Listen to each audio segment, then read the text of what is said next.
임재를 사모하네.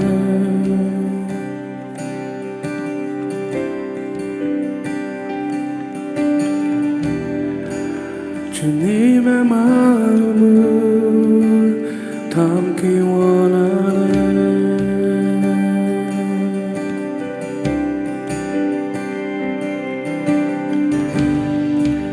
주님의 은혜를 사모하네.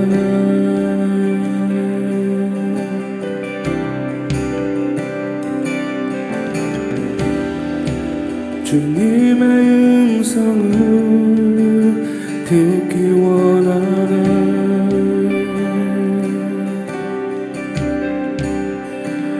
영원한 생명의 강물 목마름 없네.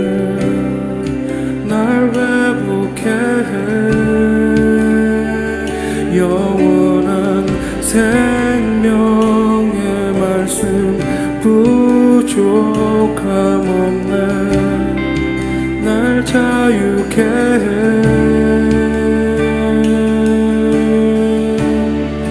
나 달려가리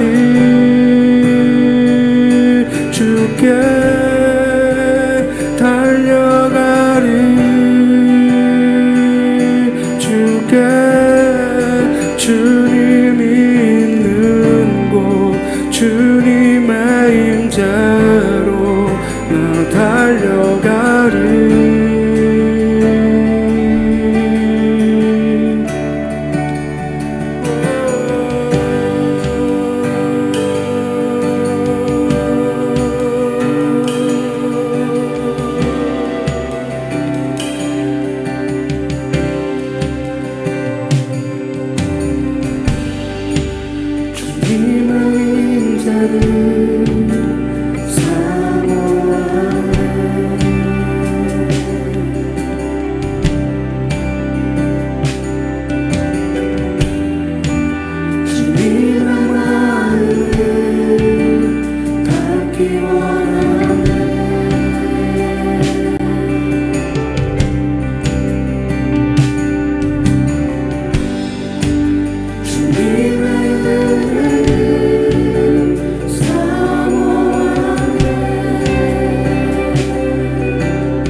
영원한 생명의 강물 목마름 없네. 날 회복해 해. 영원한 생명의 말씀 부족함 없네. 날 자유케 해.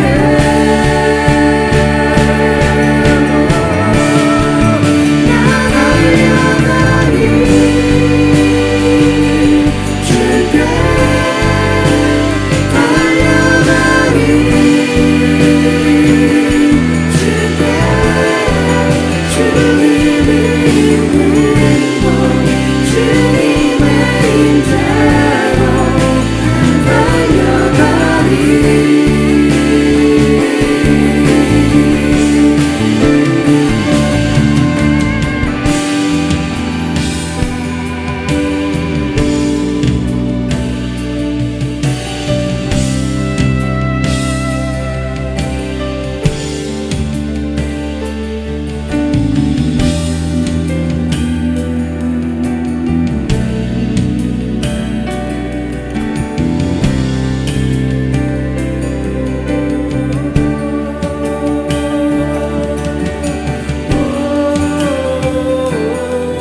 주님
자, 오늘 말씀은 교회가 반드시 해야 할 두 가지라고 하는 제목으로 은혜를 나누도록 하겠습니다.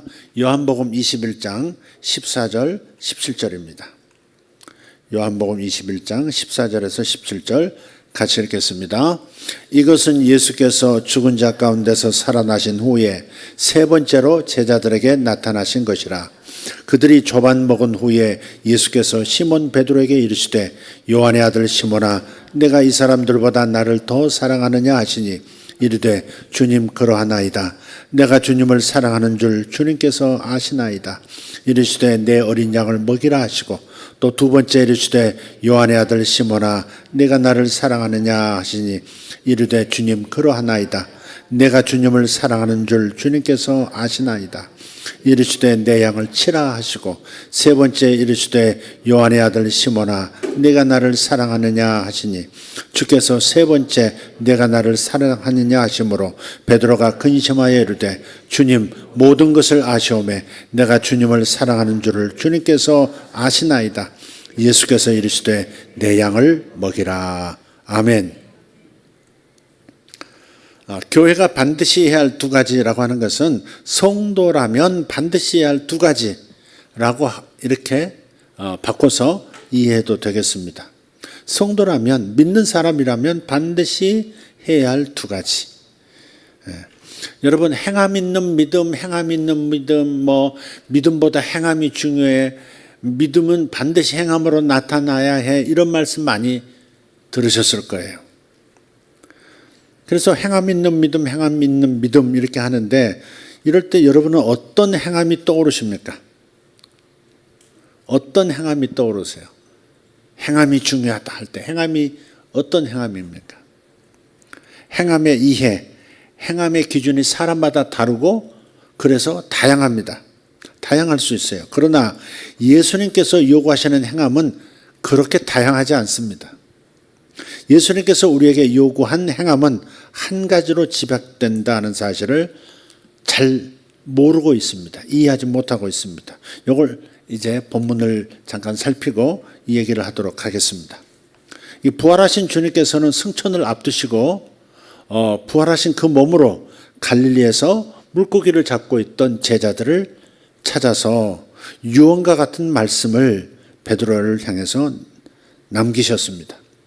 요한의 아들 시몬아, 베드로의 이름이 시몬인 거 여러분 머리에 담아두시면 좋겠어요. 베드로의 이름이 시몬입니다. 그러니까 그 당시 이스라엘 사람들이 사용했던 그 이름 시몬입니다. 베드로는 이제 피터 이렇게 헬라적 이름이죠. 헬라적 이름. 요한의 아들 시몬. 그러니까 베드로의 아버지 이름이 요한이었다는 겁니다. 요한의 아들 시몬아 내가 이 사람들보다 나를 더 사랑하느냐. 이 질문을 세 번이나 하세요. 15절에서 16절에서 그리고 마지막 17절에서 하셨어요. 베드로도 세 번 다 대답을 합니다. 내가 주님을 사랑하는 줄 주님께서 아시나이다. 다시 베드로의 이 대답에 대해서 예수님께서 말씀하세요. 내 어린 양을 먹여라. 내 양을 치라. 내 양을 먹이라. 십자가에서 죽으시고 부활하신 주님께서 이 땅에 남겨두고 가실 이 제자들에게 이 땅에서 할 일을 지금 말씀해 주신 겁니다. 베드로에게 하신 말씀이지만 주님께서 남기고 승천하시면서 남기고 가시는 그 제자들을 향해서 그리고 오늘을 사는 우리 모두를 위해서 모든 교회를 향해서 모든 성도를 향해서 하시는 말씀이 내 양을 치라, 내 어린 양을 먹이라, 내 양을 먹이라 이렇게 말씀하시는 거예요. 우리가 이 땅에 남겨진 이유는 예수님께서 당부하신 일을 하기 위함인 줄 믿습니다. 자, 교회는 두 가지를 잘해야 된다 제목을 말씀을 드렸죠. 교회는 두 가지를 잘해야 돼요. 그 중에 첫째는 온전한 복음을 깨닫고 복음의 풍성함을 누리는 것, 누리면서 사는 것. 다시 말해 복음 때문에 행복하게 이 땅을 사는 것입니다. 이게 첫 번째 되어야 합니다. 다시 온전한 복음을 잘 깨닫고 그래서 복음의 풍성함을 누리면서 사는 것, 즉 복음 때문에 행복하게 이 땅을 사는 것입니다. 예수님께서 해주신 일로 인해서 우리는 하나님을 사랑하게 되었습니다.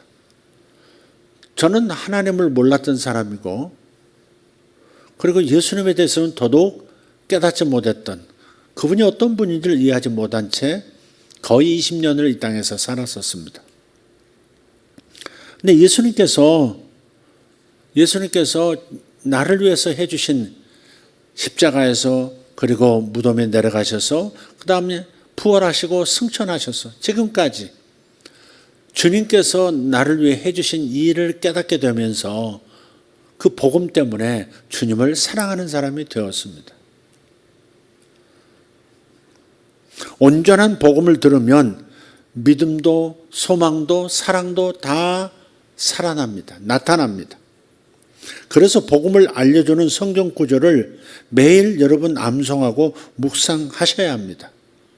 복음을 깨닫게 해주는, 복음의 내용을 알려주는 성경 구절들을, 소위 다른 말로 진리의 말씀을 늘 가까이 해야 하는 겁니다. 암송하고 묵상하고 선포하고 그렇게 하셔야 돼요. 그래야 복음을 통해서 내가 어떠한 사랑과 어떠한 축복을 받았는지를 깨닫게 되고, 그래서 그러므로 인해서 나를 위해서 이런 큰 희생을 해주시고 이런 큰 일을 이루어 주신 예수님 덕분에 내 인생이 달라졌다는 사실을 깨닫는 만큼 하나님을 사랑하게 되어 있습니다. 많은 분들이 하나님을 사랑하는 마음이 나는 없는 것 같아요. 무덤덤해요. 뭐 이렇게 말하는데 그건 복음을 깨닫지 못해서 그렇습니다. 온전한 복음에 대한 이해가 없어서, 그 계시를 깨닫지를 못해서 그렇습니다. 그래서 말씀을 가까이 하셔야 됩니다. 네, 율법과 복음, 율법하고 복음을 이렇게 대비해서 설명하는 경우가 많아요. 근데 율법하고 복음 이러지 않고 율법과 진리 이렇게 표현할 수도 있어요. 율법은, 구약의 그 율법들은 하나님이 주신 하나님의 말씀이지만 하나님이 모세를 통해서 주신 말씀이에요. 하나님의 종을 통해서 주신 말씀이에요. 그러나 하나님 아버지께서 당신의 아들을 통해서 주신 말씀이 있어요. 당신의 아들이신 예수를 통해서 주신 말씀이, 그걸 진리라고 해요. 그걸 진리. 그런데 구약의 율법은 진리가 아닙니까? 전체적으로 하나님의 말씀은 진리다 하는 이 전제는 아멘이지만 엄밀히 따지고 들어가면 율법은 진리가 아닙니다. 진리는 변하지 않는 것이 진리입니다. 수학적 진리라는 말이 있죠. 물리적 진리라는 말도 있고, 1 더하기 1은 내가 풀어도 2가 나오고요. 저 바깥에 있는 구두방 하신 아저씨가 풀어도 2가 나와요. 미국 사람이 풀어도 1 더하기 1은 2예요. 변할 수 없는 거, 수학적 진리죠. 물리적 진리는 뭐가 있을까? 1층에서 발을 내디디면 아래층으로 떨어지죠. 그죠? 8층에서 발을 내딛어도 1층으로 떨어져요. 중력이죠. 물리적 진리입니다. 그래서 성경에서 진리라고 하는 말씀은 예수님께서 이렇게 아버지 입으로 나오는 모든 말씀이 진리다 그랬는데, 더 정확히 아버지께서 하신 말씀을 아들이 전할 때 아들을 통해서 주신 말씀을 진리라고 하는 거예요. 근데 진리는 변하지 않는 특성이 있다고 그랬죠. 율법은 변해요. 구약의 제사법이 어때요? 율법으로 주어졌는데 레위기의 모든 말씀이 통째로 변했잖아요. 예수 한 분으로 변해버렸잖아요. 그죠? 송아지 잡아 바치는 거, 양 잡는 거, 염소 잡는 거, 비둘기 잡는 거, 그 모든 것들이 예수님의 십자가의 희생으로 전부 바뀌어버렸다고요. 그러니까 율법은 그 정도 있지 않아요. 율법은 그림자였고, 율법은 변할 때까지 그 율법의 말씀을 이스라엘 사람들이 붙들고 살았어야 되는 말씀이었죠. 그건 진리가 아니에요. 변할 말씀이기 때문에, 완전케 되어져야 할 불완전한 메시지였기 때문에 진리라고 말하지 않아요. 그냥 율법 그러는 거죠. 사실은 교훈이라는 표현이 훨씬 더 정확한 표현입니다. 사랑하는 하나님이 당신의 백성들에게 주시는 선하신 말씀, 선하신 교훈, 그게 율법의 본래 뜻이에요. 율법 그러면 좀 딱딱하죠. 그죠? 권위적이고 엄하고. 근데 율법과 진리는 그런 면에서 다른 거예요. 율법은 예수님을 통해서 다 변해야 하는 말씀. 근데 예수님께서는 당신 자신이 진리고 당신이 아버지의 말씀을 받아서 전하는 모든 말씀이 또 진리였던 거고. 진리는 변하지 않아요. 신약의 말씀은 변할 수가 없어요. 십자가의 공로, 죽으심과 부활과 승천의 진리, 이 모든 말씀들은 변하지 않아요. 그래서 진리라고 하는 거예요. 조금 전 옆으로 좀 샜습니다만은 다시 한번 돌아와서 말씀을 나눠봅시다. 그래서 온전한 복음을 들으면요, 믿음, 소망, 사랑이 다 일어납니다. 속에서 일어나요.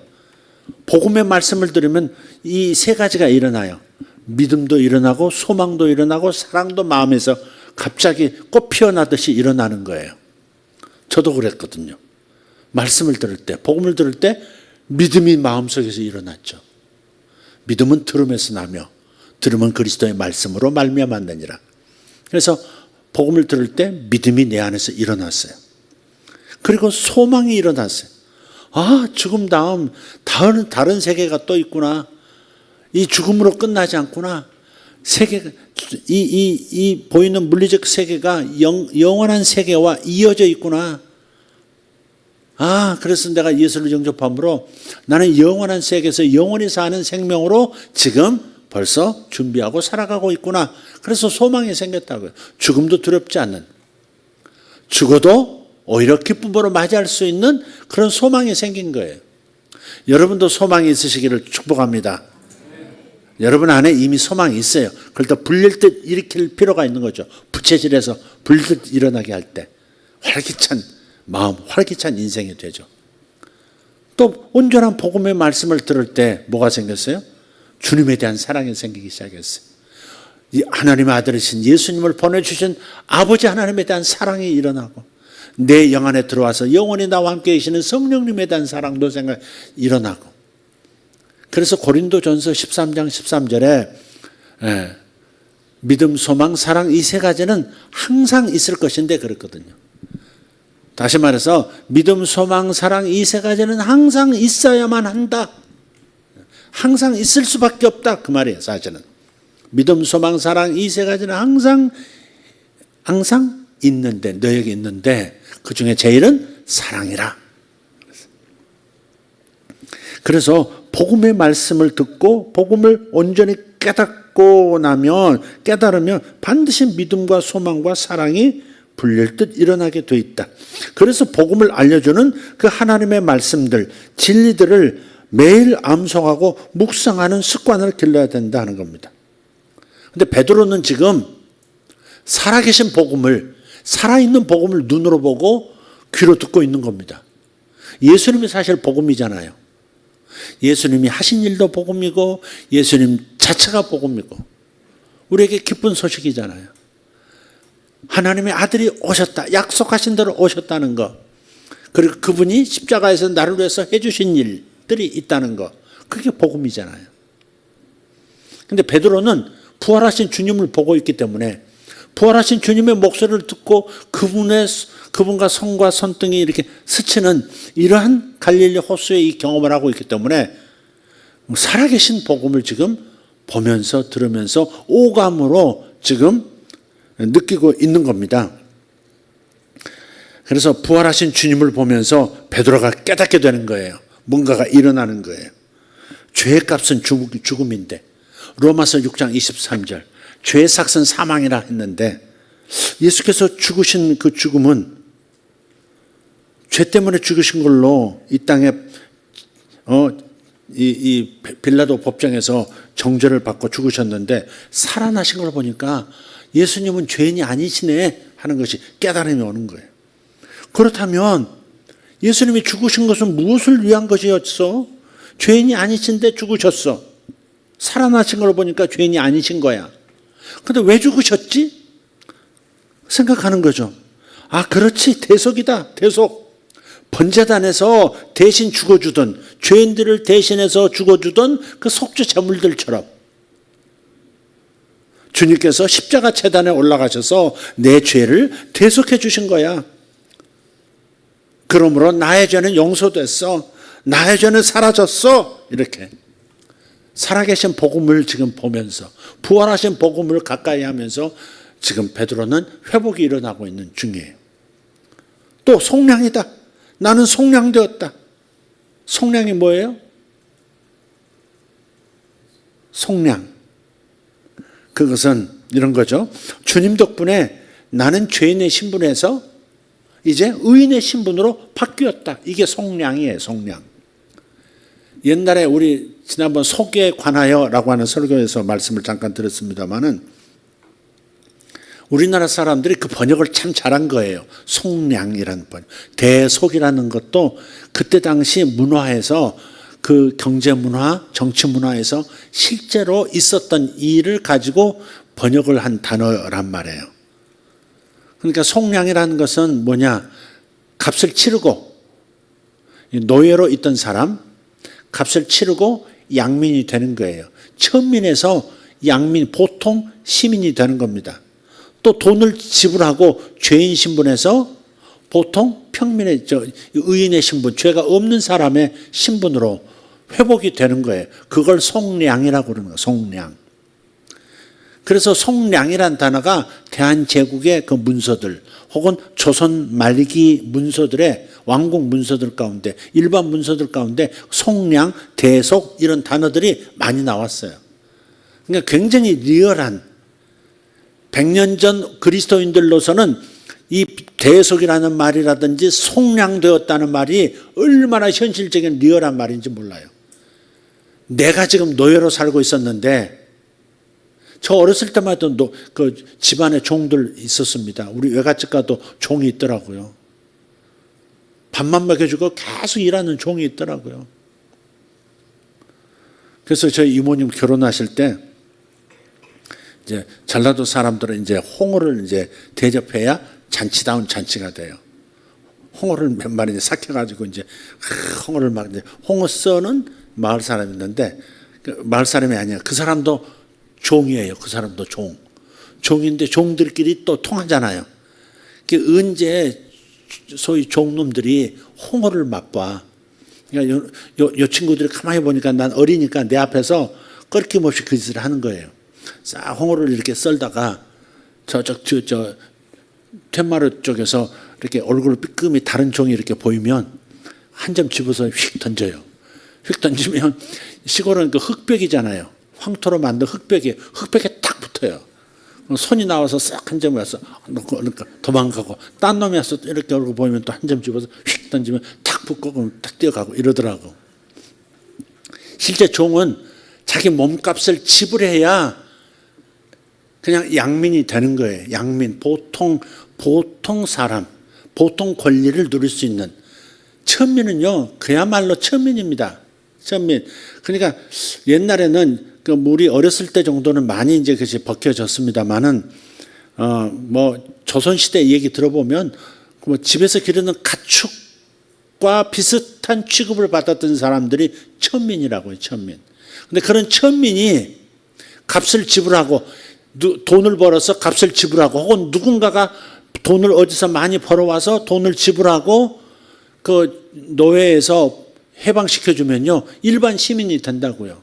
그게 속량이에요. 그게 속량. 그런 일들이 굉장히 많은 시대에서 성경을 읽을 때 예수께서 당신의 몸을 주시고 나를 속량하셨도다 하는 그 표현을 들을 때 눈물이 막 쏟아지는 거죠. 신분이 바뀌었다 이 말. 천민에서 양민이 되었고 죄인에서 의인이 되었다 이런 거잖아요. 베드로도 지금 주님을 보면서 내 죄가 대속되었다. 대신 내 죄값을 주님의 십자가에서 치러주셨구나. 그걸로 끝나지 않고 나는 속량까지 되었다. 죄가 용서된 것을 넘어서 죄인이 의인의 칭호까지도 받게 되었다. 의인이기 때문에 이제는 언제든지 하나님 앞에 나갈 수 있는 존재가 되었다. 라고 하는 그 감격스러운 마음으로 주님의 얼굴을 뵙고 주님의 목소리를 지금 듣고 있는 거예요. 그래서 여기서 베드로는 주님에 대한 믿음이 회복되고 자신의 인생에 대한, 자신의 미래에 대한 소망이 회복되고 주님에 대한 사랑이 회복된 것입니다. 믿음, 소망, 사랑, 이 세 가지는 항상 있을 것이다. 그리고 주님은 베드로에게 말을 하게 하심으로써 사랑의 능력이 풀어지도록 하셨어요. 이게 참 중요해요. 왜 주님께서 굳이 베드로에게 질문을 하셔서 말을 하게 하셨나? 너 나 사랑하니? 사랑합니다. 너 진짜 나 사랑하니? 사랑한다니까요. 너 정말 나 사랑해? 딴 사람보다 더 날 사랑해? 내가 주를 사랑하신 줄을 주께서 아시나이다. 막 이러면서 계속해서 사랑한다는 고백을 하게 하신다는 말이죠. 이게 의미가 있는 거다 이 말이에요. 베드로의 지금 마음, 베드로의 혼에는 지금 죄책감이 있어요. 불과 며칠 전에 예수를 부인해 버렸잖아요. 그 여종 앞에서, 그 모닥불 피워놓은 그 여종 앞에서 너 예수의 제자지? 나 몰라 예수. 또 한참 있다가 너 예수 제자 맞는데? 아니야 나 모른다니까. 또 딴 사람이 또 너 당신 틀림없이 예수의 제자야. 같이 있는 거 봤어. 그러니까 침을 탁 뱉으면서 저주하면서 나는 예수와 관계없어. 이렇게 소리치고 그 순간에 닭이 꺾여 우는 소리가 들렸죠. 그리고 예수님의 예언의 말씀이 떠오릅니다. 닭이 울기 전에 네가 나를 3번 부인할 것이다. 그 순간에 팍 가슴을 치면서 자기의 죄가 드러난 것이죠. 그래서 나가서 많이 울고 그러잖아요. 그런 죄책감, 그리고 수치감, 주님을 보면서 좋으면서도 수치심이 있는 거죠. 좌절감이 있고 패배감이 있는 거죠. 나는 못났다, 나는 무능하다, 나는 배신자다, 뭐 그런 거죠. 그런 거. 그런 괴로움 속에 있는데 이 베드로의 혼 안에서 작동하고 있는 이 패배감, 죄책감, 수치감, 이것을 제거하는데 보이고 들려주시는 복음도 중요했지만 자신의 입으로 말하는 것이 중요함을 주님은 아신 거예요. 여러분, 말을 하면 생각이 바뀌거든요. 말을 하면 생각이 바뀌어요. 말을 하면 감정도 바뀌어요. 사람들이 생각을 계속, 어떤 고민스러운 일이 생기면 계속 생각을 합니다. 계속 생각을 해요. 누가 미워도 계속 미워하지 말아야지 하면서 계속 그 미운 대상을 떠올려지면서 그렇게 생각하고 싶지 않은데도, 미움의 감정을 갖고 싶지 않는데도 계속 꼬리에 꼬리를 물고 밤새도록 나를 괴롭힐 때가 있잖아요. 분당에 잠 못 이루는 밤. 계속해서 생각이 나는 거예요. 근데 생각하지 말아야지. 다른 생각해야지 하면서 그렇게 다른 생각을 가져와 보기도 하고 또 생각을 끊어보려고 하기도 하고 그래도 안 돼요. 계속해서 생각은 자꾸 떠오르고 그럴 때 어떻게 하라고 그랬죠? 생각 에너지보다 더 강한 에너지가 말 에너지라고요. 말 에너지가 생각 에너지보다 더 강력한 겁니다. 그래서 말을 하라는 거야. 그만 멈춰, 이렇게.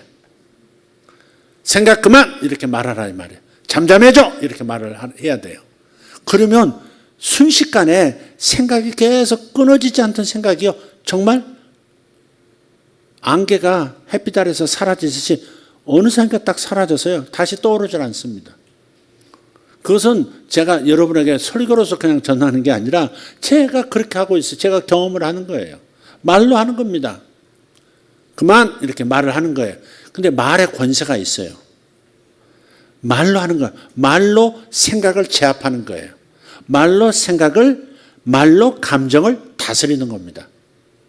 말로 천지를 창조하셨잖아요. 빛이 있으라. 빛이 나타나면 어둠이 자연히 사라지듯이, 뒤로 물러서듯이 하나님의 그 방법대로 말을 하면 그렇게 끊어내려고 애쓰던 것들이 저절로 끊어져 나가더라 하는 겁니다.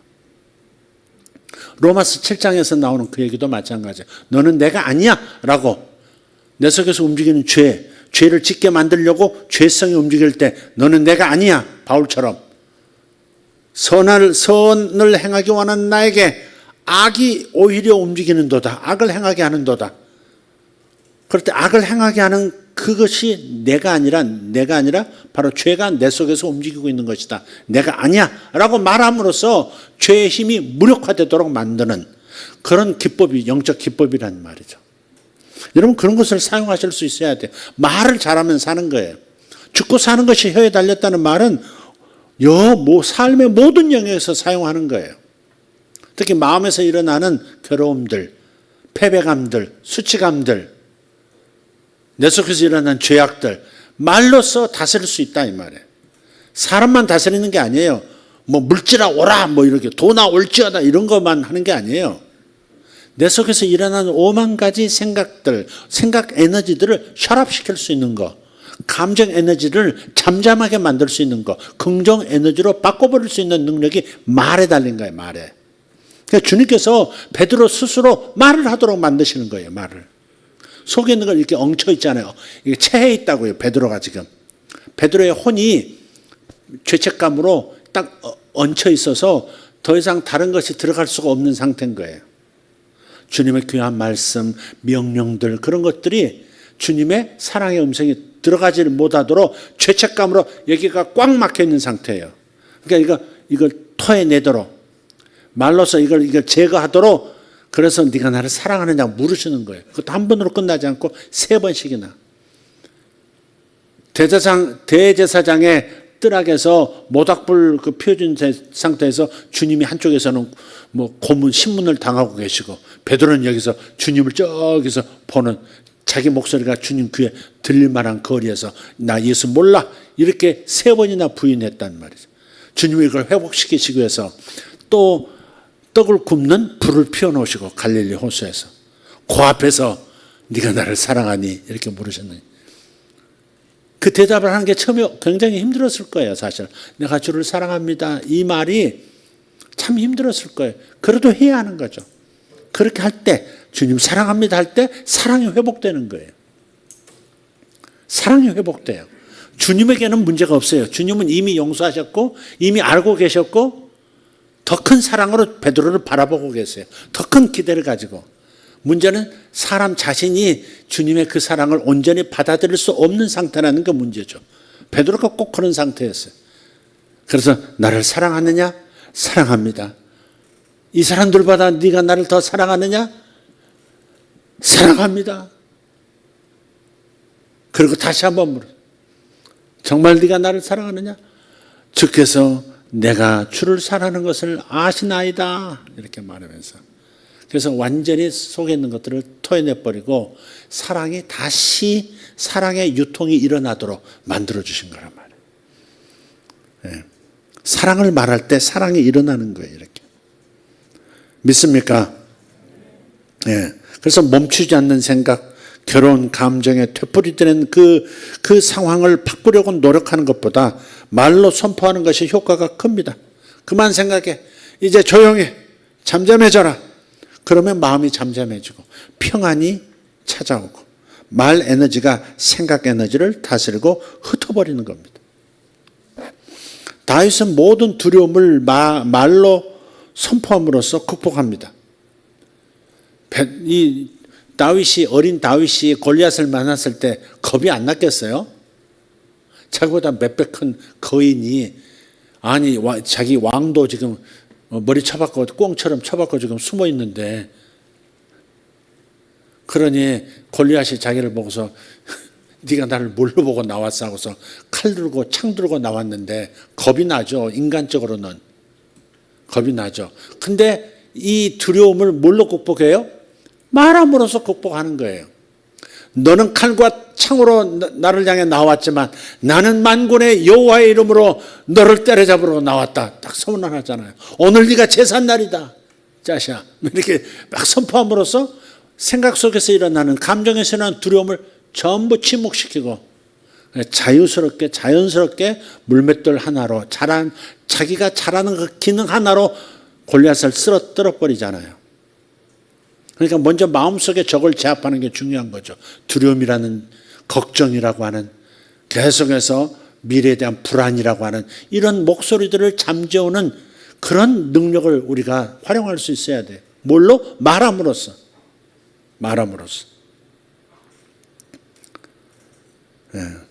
베드로는 스스로 그렇게 회복할 힘이 없었어요. 다윗처럼 그렇게 할 힘이 없었다고요. 근데 베드로는 자신이 주님 앞에 도저히 설 수 없는 존재라는 생각과 감정에 꽉 눌려 있었습니다. 그렇지만 나는 주님을 사랑합니다라고 말하게 함으로써 주님을 향한 사랑의 감정이 회복되도록 도와주신 거예요.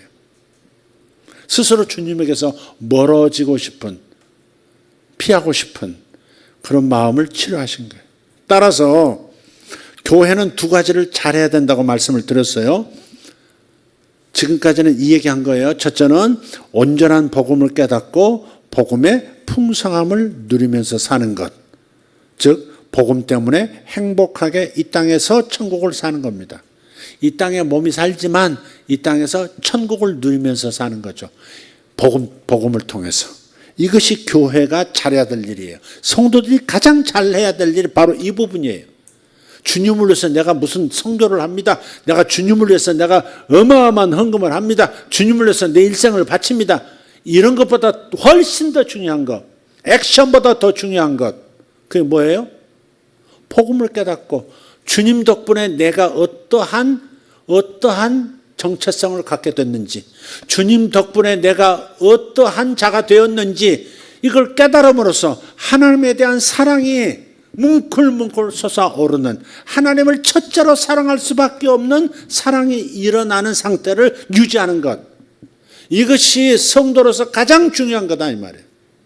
하나님의 사랑을 깨달을 뿐만 아니라 하나님의 이 큰 사랑, 이 섬세한 사랑, 이 놀라운 사랑 때문에 나도 주님을 사랑할 수밖에 없는 그런 사람이 되어버렸다라고 하는 이 놀라운 변화를 항상 누리면서 행복해야 해요. 복음 때문에 행복해진 사람들이 되셔야 돼요. 사람 때문에 시달리고 관계 때문에 괴롭고 물질 때문에 눌려 살고 힘들지만, 그런 것이 세상 삶이지만 세상에서 환난을 당해도 주님 덕분에 내가 하나님의 자녀가 되고 주님의 이 희생 덕분에 내가 대속이 되고 속량함 받고 신분이 변했고 이런 것들이 있잖아요. 천국이 나의 것이 되었고 이런 것들 때문에 행복해진 사람들이 되는 것, 이것을 주님은 가장 귀하게 여기시고 이걸 기대하고 계신다고요. 이런 것이 없이 그저 예수에 대한 믿음이 없어도요 성실한 사람들이 있어요.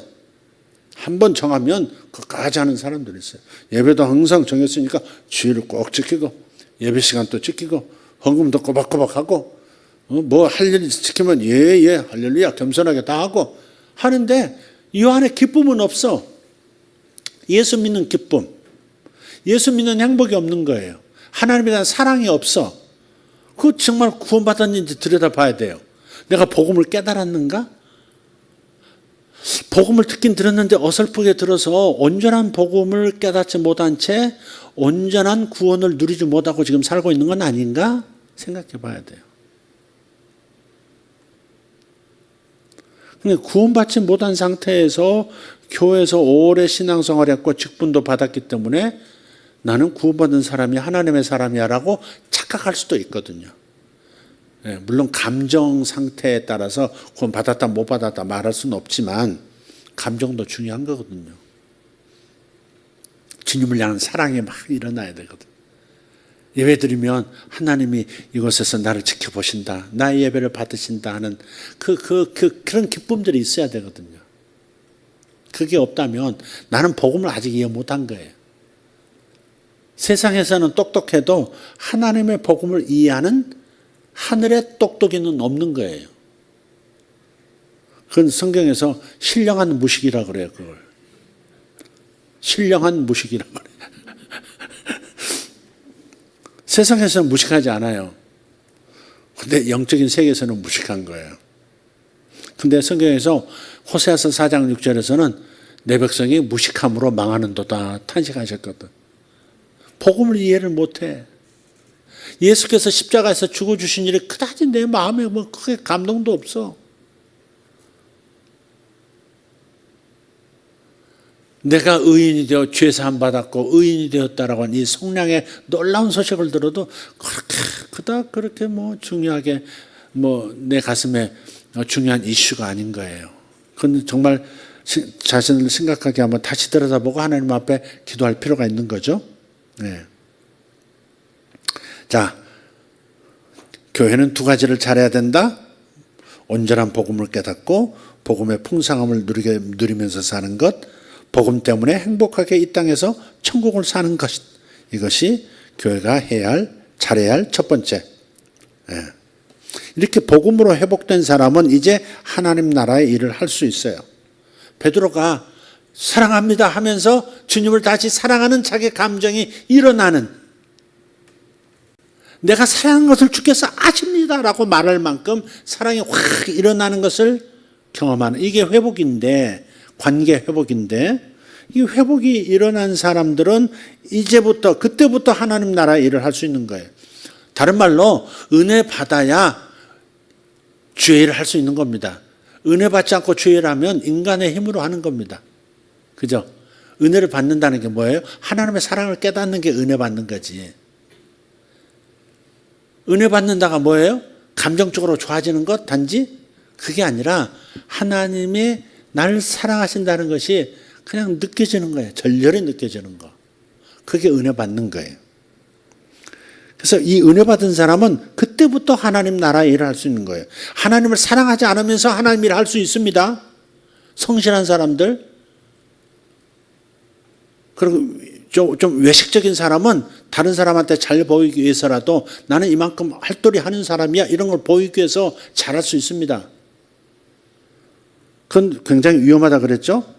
그래서 회복된 사람, 복음으로 회복된 사람은 그때부터가 하나님 나라의 일을 할 수 있는 자격이 주어진 거다.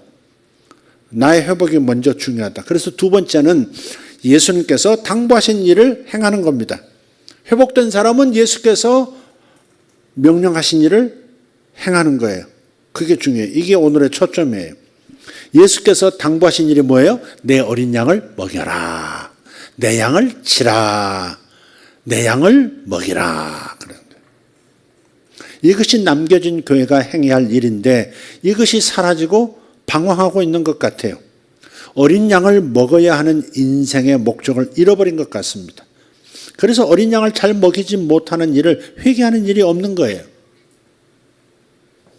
목사님은 목자니까 어린 양들을 먹이는 일을 잘 하셔야지, 목사님 잘하세요, 밀어드릴게요, 이렇게 생각하고 있는 거죠. 근데 목사님만 목양하는 게 아니라 모든 성도들이 양을 쳐야 되는 거예요. 모든 성도들이 양을 먹이는 거예요. 모든 성도들이 어린 양을 먹이는 일을 하는 거예요. 이것이 주님의 명령이에요. 그래서 가장 중요한 행함, 성도는 행함이 중요해라고 말을 하지만 가장 중요한 행함은 바로 어린 양을 먹이는 겁니다. 우리는 이것을 위해서 이 땅에 살고 있는 거예요. 이 생각을 분명하게 회복해야 합니다. 도덕적이고 윤리적인 행함으로 빛이 되려는 생각을 바꾸십시오. 잘 행해서 선한 일을 행함으로써 세상에서 빛이 되어야 한다, 소금이 되어야 된다. 지금 이 말씀도 중요하지만 핵심을 놓친 거예요. 내 양을 먹이라는 이 말씀에 순종해야 합니다. 주님께서 유언으로 남기신 말씀이에요. 제자들에게 마지막으로 남기신 말씀이거든요. 그럼 마태복음 28장에서는 온 천하에 다니며 내 복음을 전하라. 전하라. 믿고 세례받은 사람은 제자가 될 것이고, 믿지 않는 자는 정죄를 받을 것이다. 그 말씀을 다르게 하면 내 양을 먹이라 해요. 이게 좀 쉬운 언어로 내 양을 먹여라. 어린 양을 먹이라. 내 양을 치라. 그런 거예요. 그래서 예수 믿는 우리가 반드시 해야 하는 일이 어린 양을 먹이는 일입니다. 어린 양을 먹이는 일은 해도 되고 안 해도 되는 일이 아닙니다. 모든 성도들이 우리의 행함은 어린 양을 먹이는 일이라는 생각의 회복이 있어야 합니다. 이 생각이 회복되는 것이 절실해요. 우리의 행함은 어린 양을 먹이는 일이다. 나의 행함 따라합시다. 나의 행함은 양을 먹이는 것이다. 양을 치는 것이다. 아멘. 여기 저 풀타임 사역자들만 이 사역을 하고 뭐 간사님들만 이 사역을 하는 게 아니라 모두가 자기의 양들을 찾아서 자기의 양을 먹이는 일을 매일 해야 되는 겁니다. 이거 안 하면 이거 회개할 줄 알아야 되는 거죠. 이게 제일 중요한 일이에요. 교회는 반드시 이 일을 행해야 돼요. 여러분이 예수님을 사랑하신다면 무엇을 해야 되겠습니까? 예수 믿고 예수를 사랑하는 사람은 예수께서 남기신 이 말씀, 이 일을 반드시 누구나 해야 합니다. 어렵게 생각하지 말고요. 성령께서 도와주시기 때문에 우리는 충분히 이 일을 감당할 수 있습니다. 예컨대 이런 거예요. 구체적으로 어떻게 양을 먹이는 일을 행할 것인가 하는 겁니다. 어떻게 양을 먹이는 일을 행할 것인가. 제가 단계로 나눠서 좀 얘기하겠습니다. 1단계는 관심을 먹이라. 관심을 먹이라. 무슨 말입니까? 관심을 주라는 겁니다. 누군가가 관심을 가져주는 것만으로도 사람은 살아나요. 누군가가 작은 관심을 보여줬는데 그게 마음을 확 살아나게 한다고. 지나가면서 고생하셨죠. 이렇게 한마디 해주는 것이 그 관심이잖아요. 옛날에 우리 큰아들이 고등학교 때 저한테 와서 묻더라고요. 리더십이 뭐냐고. 굉장히 어려운 질문을 한마디로 뭐 해달라는 거예요. 리더십이 뭐냐고. 그래서 나도 한마디로 또 아는 척 했죠. 관심이 리더십이야. 그랬어요. 사람은 관심을 가지면 그 사람과 나 사이에 내가 리더십 관계가 형성이 되는 거야. 리더는 자기를 따르는 사람들을 관심 있어 하는 거죠. 어떤 어려움이 있는지, 어떤 영양소가 필요한지, 어떤 걸 밀어주면 이 사람이 성장할 수 있을는지, 뭘 건드려주면 이 사람의 포텐셜이 다 살아나서 인생이 확 바뀔 것인지, 그런 사람을 이렇게 관심 있게 들여다보는 거, 이게 리더십이야. 전 지금도 그렇습니다. 관심이 리더십의 출발점이라고 생각해요. 다른 사람에 대해서 관심 있는 사람은 리더가 될 수가 없어요. 리더십이 형성이 안 돼요. 관심이 참 중요해요. 그래서 한 사람에게 관심을 가지기 시작하면 됩니다. 여러분의 어린 양들이 있는 거예요. 교회 안에 있을 수도 있고요. 교회 바깥에 있을 수 있어요. 가정에 있을 수도 있고 직장에 있을 수도 있어요. 누군가가 나를 좀 먹여줄 목자는 어디 있는가 찾고 있거든요. 기다리고 있거든요. 누군가 의식적으로 찾진 않아도 영혼은 기다리고 있어요. 누가 나를 좀 먹여줄 건가? 하나님의 생명을 먹여줄 건가? 누가 나에게 자비를 먹여줄 건가? 누가 나에게 관심을 먹여줄 건가? 기다리고 있거든요. 그 한 사람을 찾으셔야 돼요. 오늘 그 한 사람을 찾으시고 내일 또 그 한 사람을 찾으시고 그 사람에게 양을 치는 일을 하셔야 되는 거예요. 먹이는 일을 해야 합니다.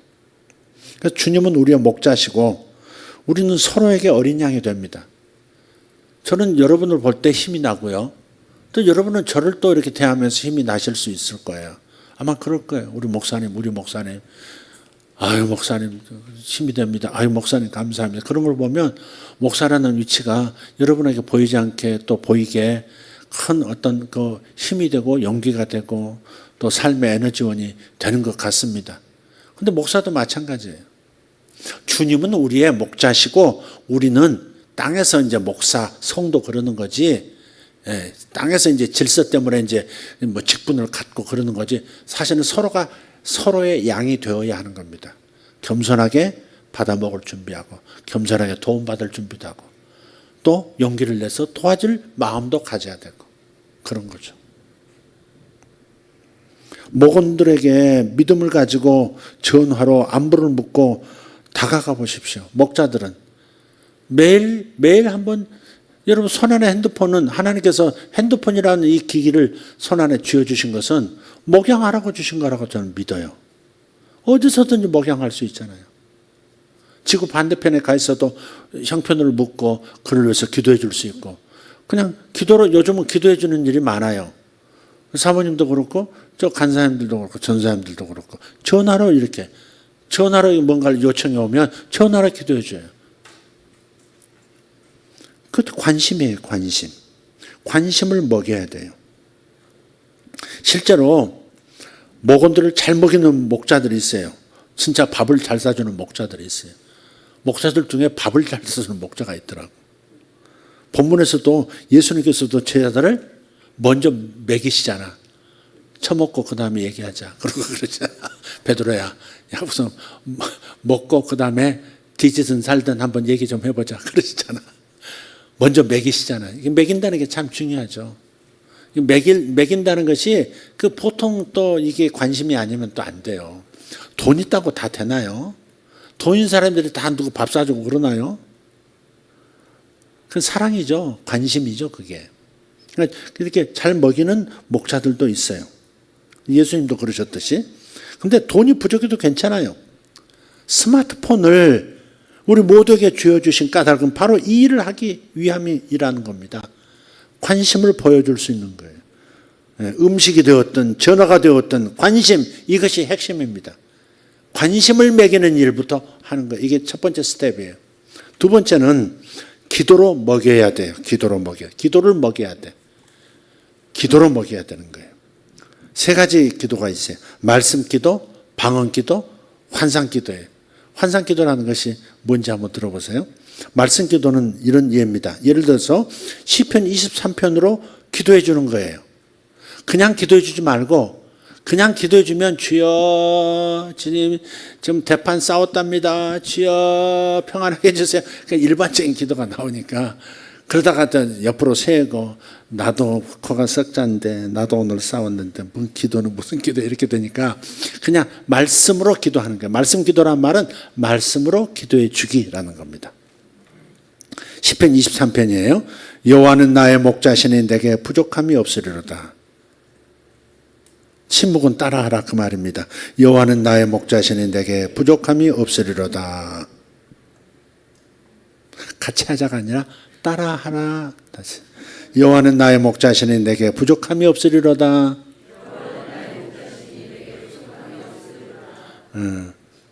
태훈이 너 왜 안 따라해? 헌금은 해놓고 목사님이 시키는 건 따라 안 하고.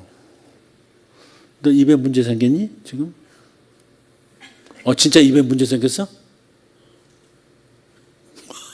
입에 문제 생겼다는데? 알았어. 이따 기도하자. 다시 여호와는 나의 목자시니 내게 부족함이 없으리로다. 이것을 몇 번 반복하는 거예요. 여호와는 나의 목자시니 내게 부족함이 없도다. 근데 거기 내에다가 그 어린 양의 이름을 넣는 거예요. 예수님은 아무개의 목자시니 아무개에게 부족함이 없으리로다. 이것을 또 두 번, 세 번 막 믿음이 올라올 때, 믿음이 이렇게 생성될 때까지 이렇게 하는 거예요. 이게 말씀 기도예요. 말씀으로 기도하는 거예요. 여호와는 나의 목자시니 내가 부족함이 없으리로다. 이것을 몇 번, 한 3번에서 5번 정도 선포하고 이렇게 묵상하고, 묵상은 소리내서 말하는 게 묵상이죠. 그런 다음에 거기다가 내가 기도해 줘야 할 그 양의 이름을 넣어서 하는 거다 이 말이죠. 2절 그가 나를 푸른 풀밭에 누이시며 쉴 만한 물가로 인도하시는도다.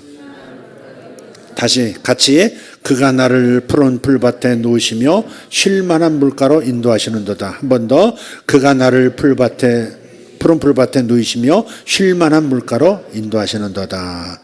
그 다음에 다시 이제 그가 아무개를 푸른 풀밭에 누이시며 쉴 만한 물가로 인도하시는도다. 그가 아무개를 푸른 풀밭에 누이시며 쉴 만한 물가로 인도하시는도다. 이렇게 하는 겁니다. 안석영 집사님을 놓고 이렇게 해봅시다. 그가 나를 푸른 풀밭에 누이시며 쉴 만한 물가로 인도하시는도다. 그가 안석영을 푸른 풀밭에 누이시며 쉴 만한 물가로 인도하시는, 이런 말씀을 이렇게 선포할 때요 그려지잖아. 정경이 그려지잖아요. 그리면서 기도할 때 더 힘있게 기도할 수 있고 믿음으로 기도할 수 있어요. 오감을 다 동원해서 성경을 읽는 거죠. 그냥 눈만 읽지 말고 오감을 다 동원해서 산들바람도 느끼면서 그 새파란 풀들이 있는 곳에 양들이 풀을 뜯으면서 그러다가 이제 물 마시고 이렇게 풀밭에 이렇게 누워 있는 모습들 바라보면서 하늘의 독수리가 날고 이렇게. 이게 말씀으로 기도하는 거예요. 말씀 기도예요. 그 다음에 방언 기도는 여러분 잘 아시니까 방언 기도는 매일 한 30분씩은 하셔야 합니다.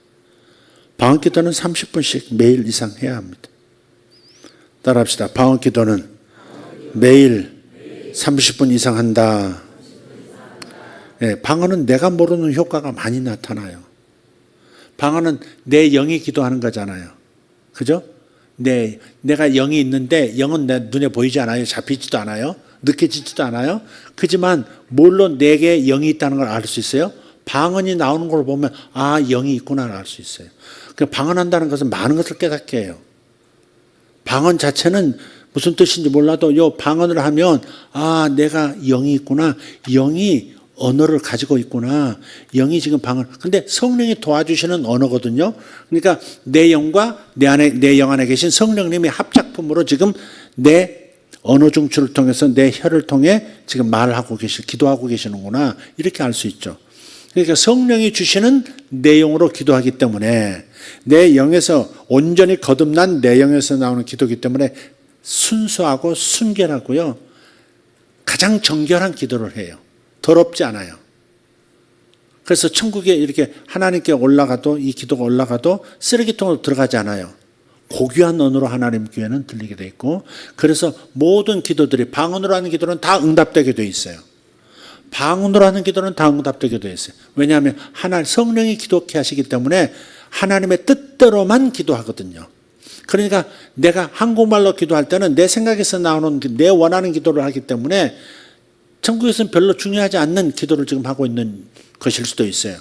그것은 보류 혹은 쓰레기통 이렇게 될 수 있어요. 그러나 방언 기도는 성령이 하게 하시는 기도이기 때문에 가장 정확한 기도고 하나님 뜻대로 하는 기도고 가장 순결한 기도이기 때문에 다 응답되는 기도, 가장 효력 있는 기도가 방언 기도입니다. 방언 기도를 우습게 알면 여러분 안 돼요. 그래서 저한테 기도 받으러 오시는 분들 중에서 방언하고 싶어하는 분은 전부 이렇게 저 간사님 연결해서 여성분들은 방언할 수 있도록 그래서 제가 연결해 드리고 있어요. 자, 그래서 이 방언 기도를 하루 30분 이상씩 하면 틀림없습니다. 여러분 아주 좋은 효과를 보게 될 겁니다. 응답이 확실한 기도니까. 방언으로 기도하다 보면 세 번째인데 환상 기도예요. 방언으로 많이 한 30분 기도하다 보면 하나님께서 보여주시는 환상이 나타나요.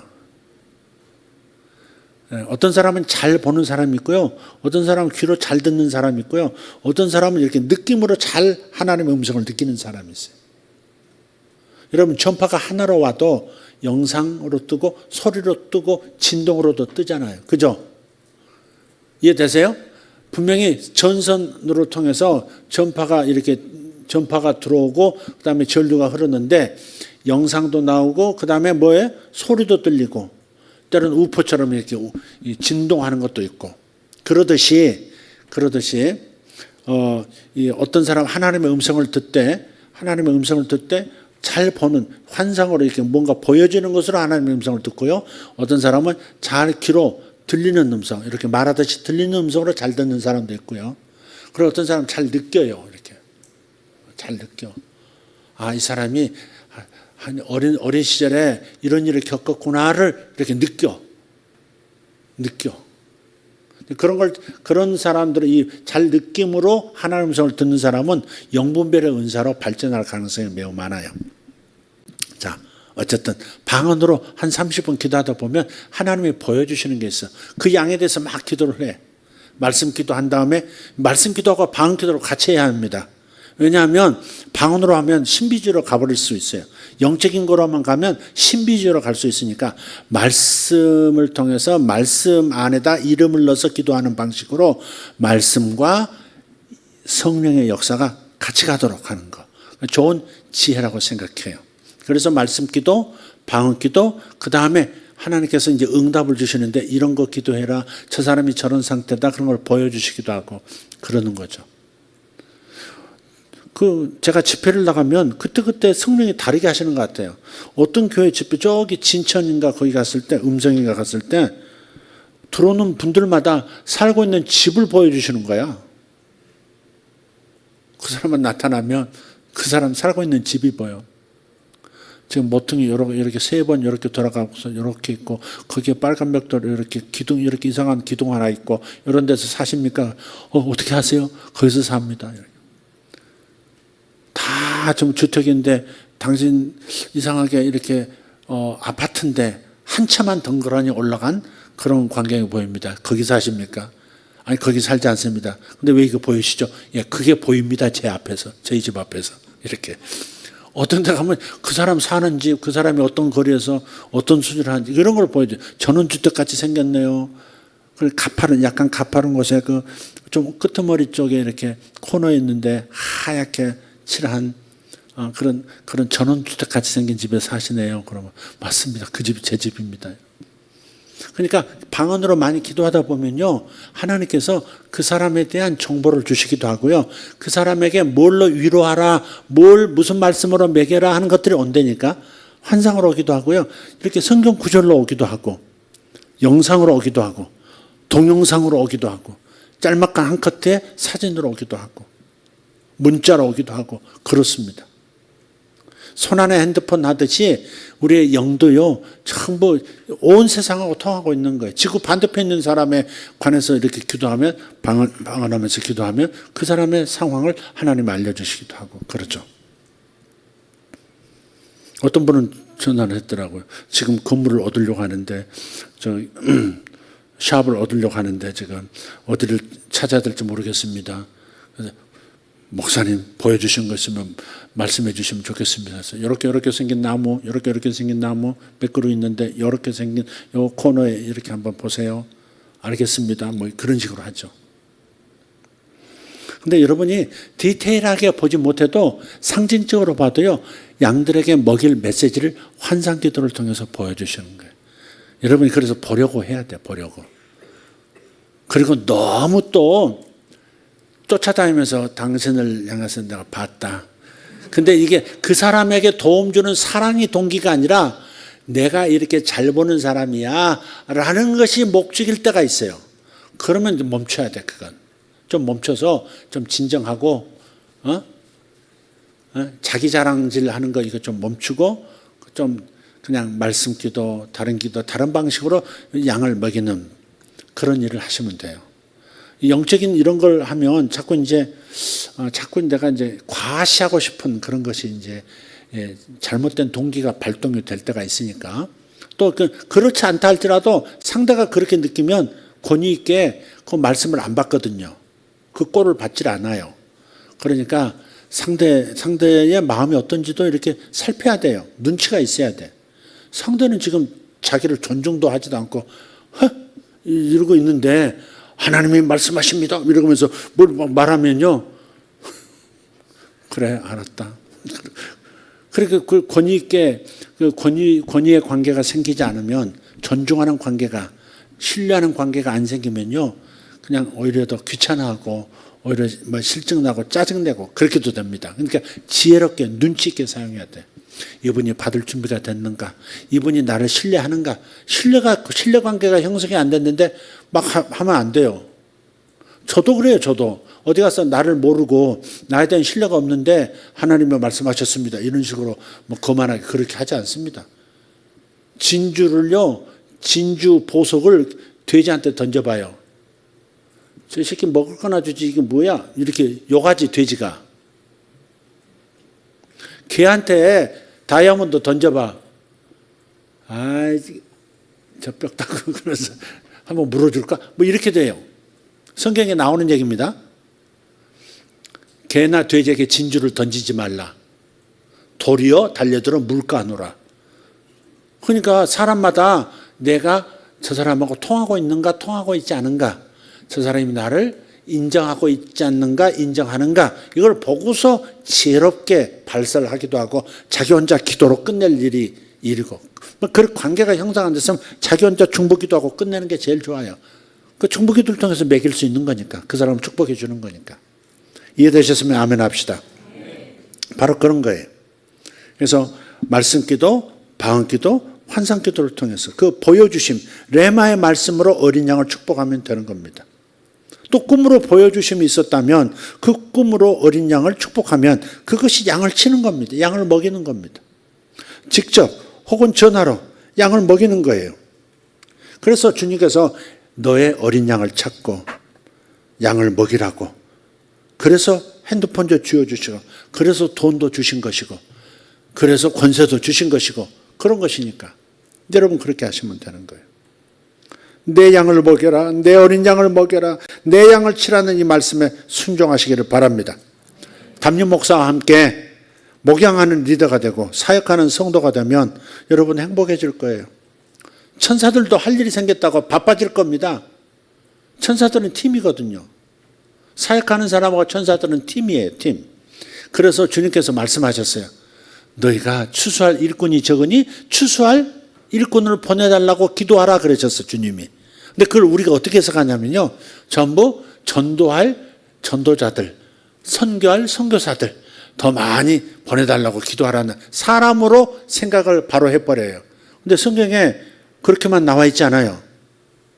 마지막 때에 추수할 때가 되면 천사들을 보내 추수할 것이다 그랬단 말이에요. 천사들을 보내 그러니까 추수하는 자는 사람이기도 하지만 또 팀으로 움직이는 천사들도 추수꾼인 거예요. 이해되세요? 그러니까 내가 누군가에게 목양하려고 누군가의 관심을 가지고 전화로 지금 안부도 전하고, 그리고서 뭘 기도해 줄까, 뭘 축복해 줄까, 뭘 기도해 줄까, 이걸 찾으면 벌써 천사가 움직이기 시작한다니까. 저쪽에서 아픈 사람이 그래서 하다 내가 지금 허리가 갑자기 아파요. 그러면요, 그래요? 기도합시다 하는 순간에 천사가 내 곁에 있던 천사가 즉시 전화 받는 저 사람 곁으로 싹 갑니다. 날아갑니다. 그리고서 내가 기도해 줄 때 그 천사가 역사하고, 그래서 낫게 되는 것이고, 귀신이 쫓겨나가면 병이 낫기도 하고 그러는 겁니다. 할렐루야. 이걸 믿으시길 바라요. 어린 양을 먹이려는 내 곁에 천사들이 도우려고 대기하고 있다. 아멘.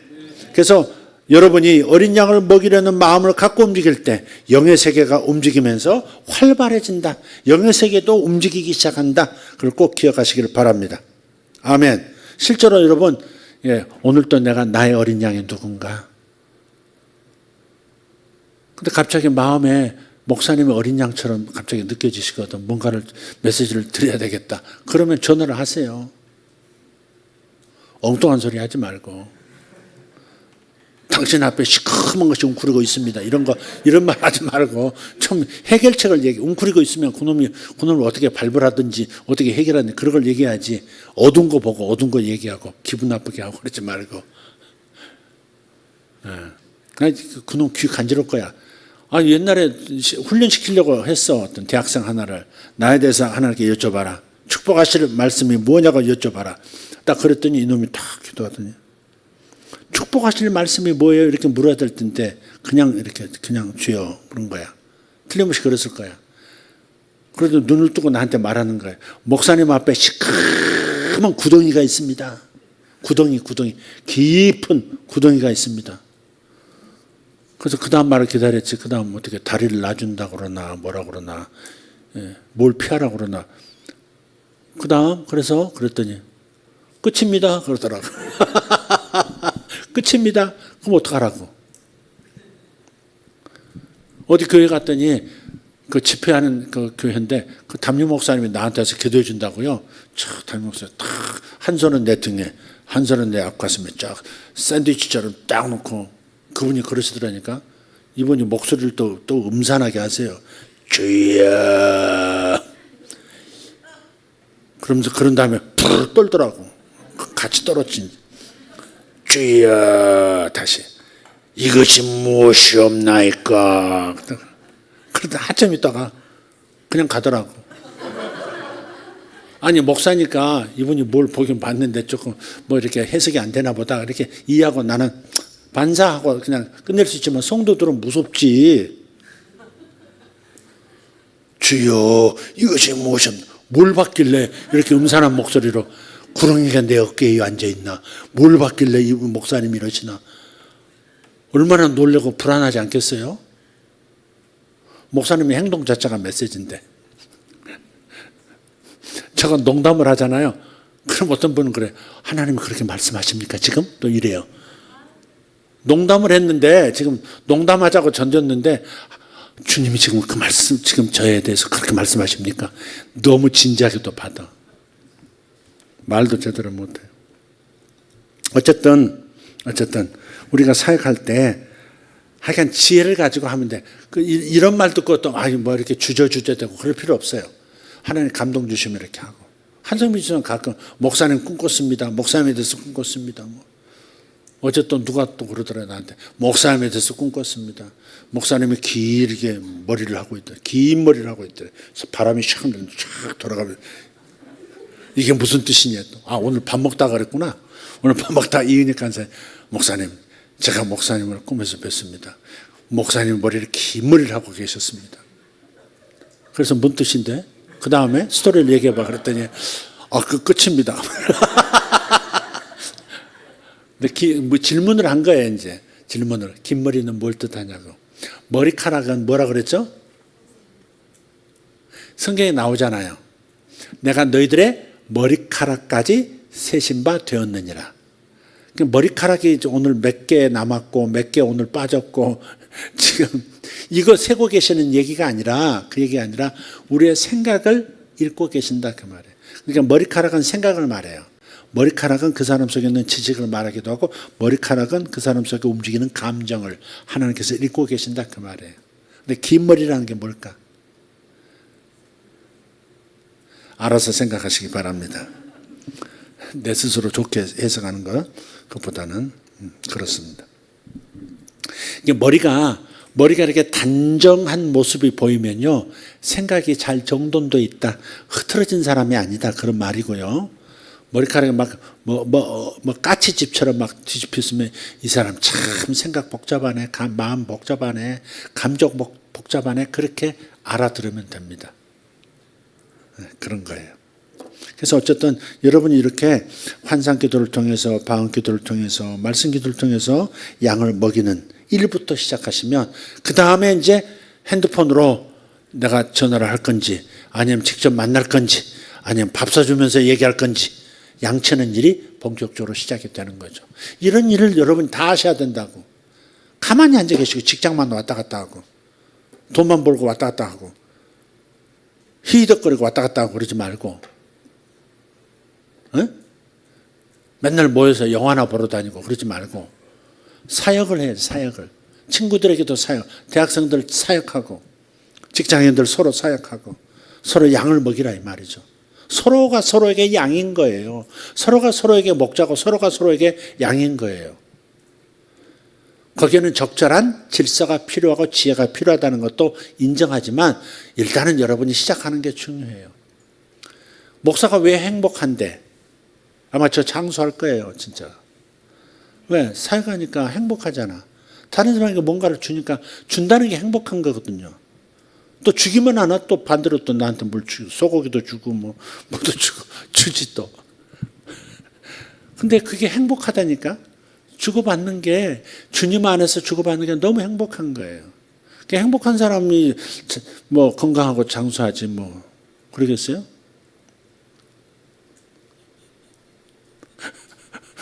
왜 신경질 납니까? 왜 아멘이 없어? 주여. 에이 짜증나. 지 않습니다. 그만하도록 하겠습니다.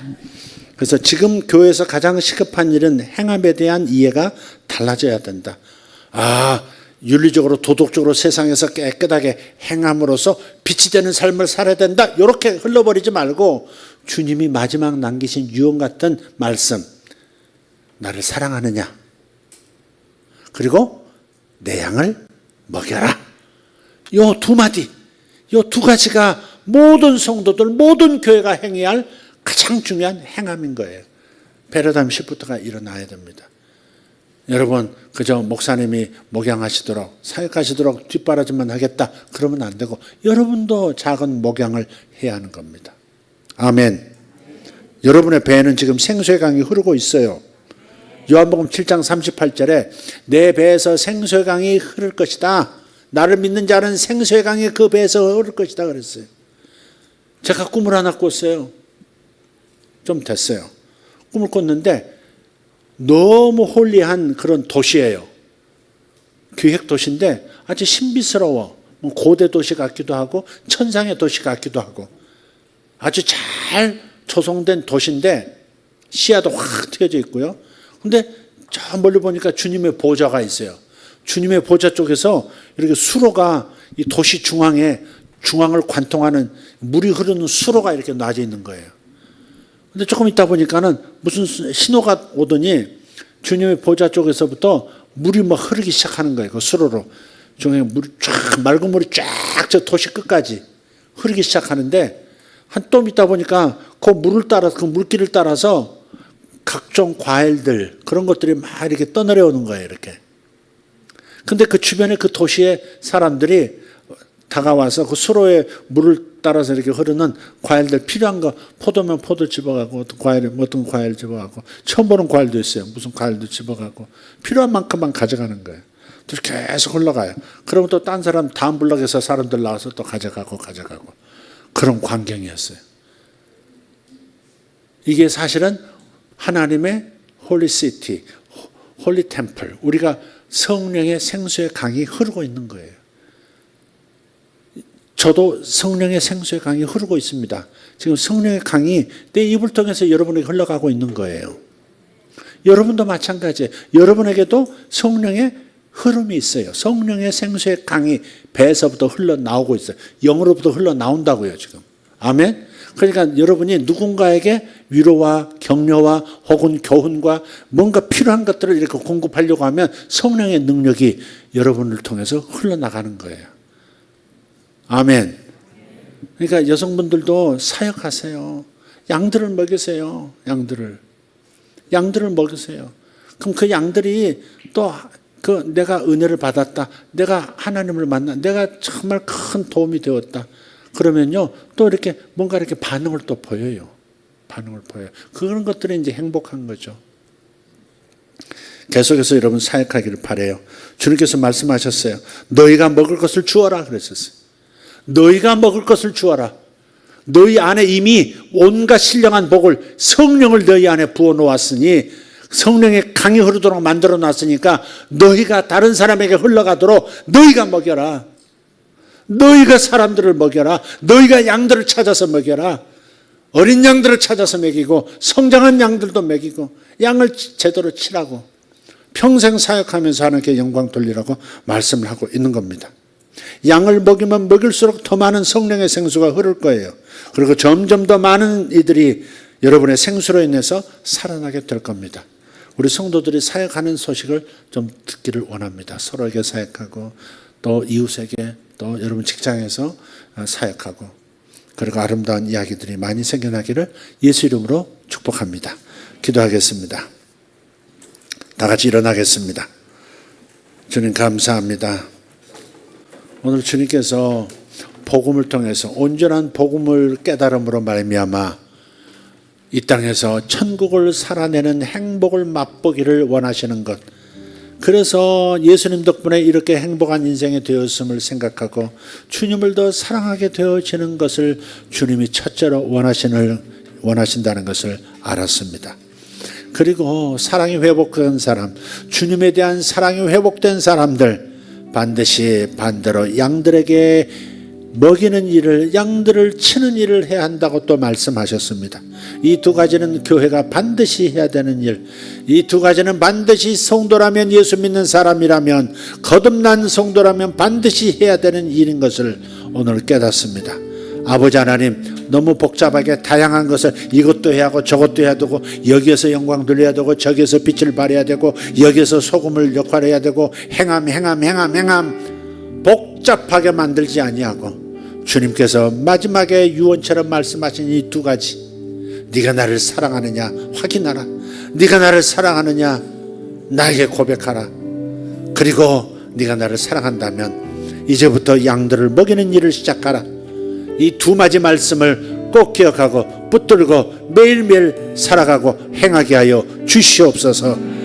행하게 하여 주시옵소서. 행할 힘을 주신 것을 감사합니다. 성령의 생수가 터져 나오게 이미 만들어 놓으신 것을 감사합니다. 내가 입을 벌려 사역하면 역사가 일어날 줄 믿습니다. 병든 자에게 사역하면 나을 줄 믿습니다. 귀신이 역사하는 자에게 기도하면 귀신의 괴로움으로부터 벗어나게 되는 역사가 있는 줄 믿습니다. 아버지, 세상을 향하여 생수의 강을 터뜨리면 세상에 평안이 임하는 것도 경험하게 될 것을 믿습니다. 아버지, 나 때문에 살아나는 사람들이, 나 때문에 생기가 다시 일어나는 사람들이 매일매일 나타나게 하여 주시옵소서.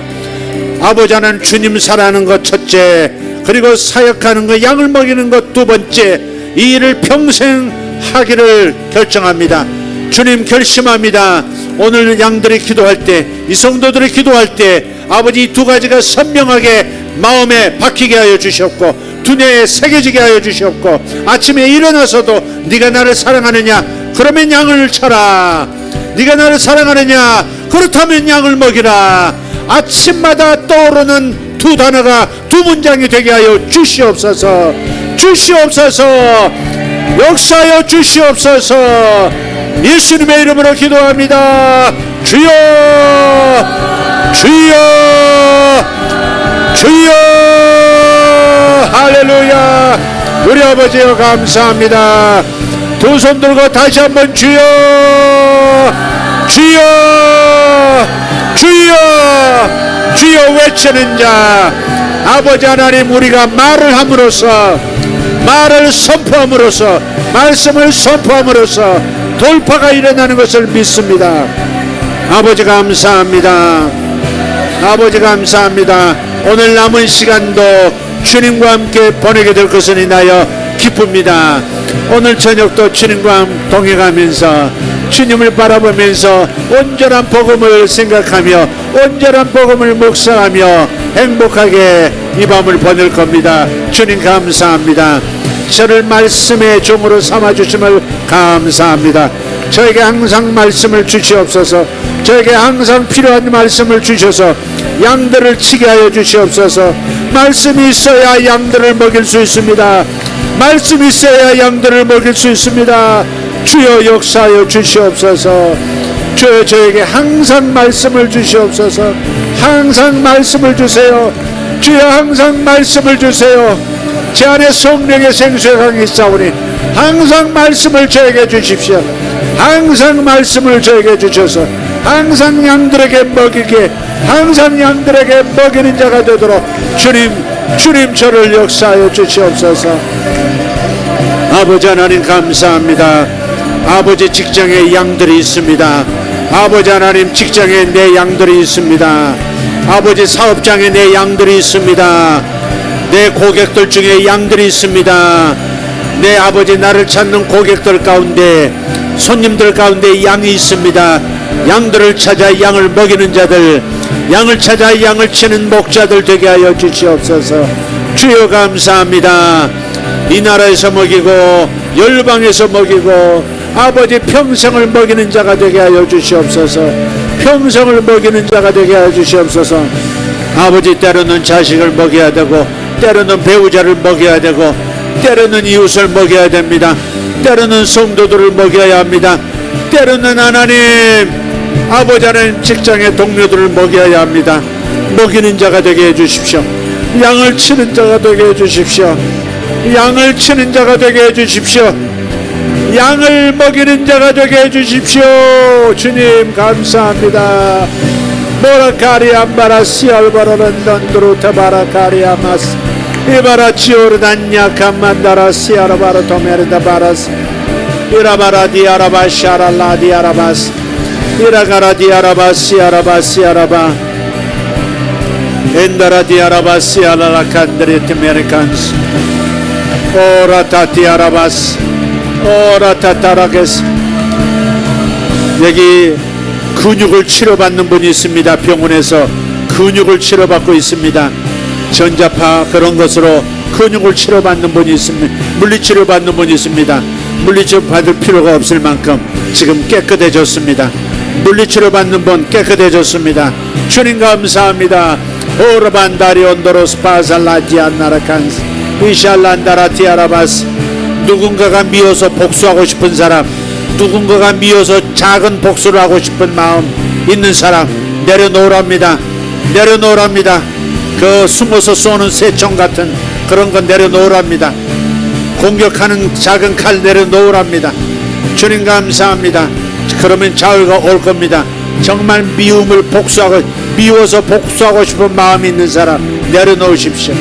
주님 감사합니다. 자유 자유 자유 할렐루야. 오르반다리 온도로스 마살란다리아 토로마스 오란다리 온도로스 마살라이잔 인가르도 베레 슈마라티 아라바소라벨라티아 아로라티 오르본잔도로티 아라바살로티 올가르토 베레 건노로스 마살라티 아라바스 오로티 아라바시 아라바칸드로스. 배꼽주의 뱃속이 좀 아프신 분 예수 이름으로 치유되었습니다. 배꼽주의가 자꾸 아프신 분이 있어요. 예수 이름으로 치유되었습니다. 주님 감사합니다. 아멘. 할렐루야. 주여 감사합니다. 아멘. 홀리 아멘.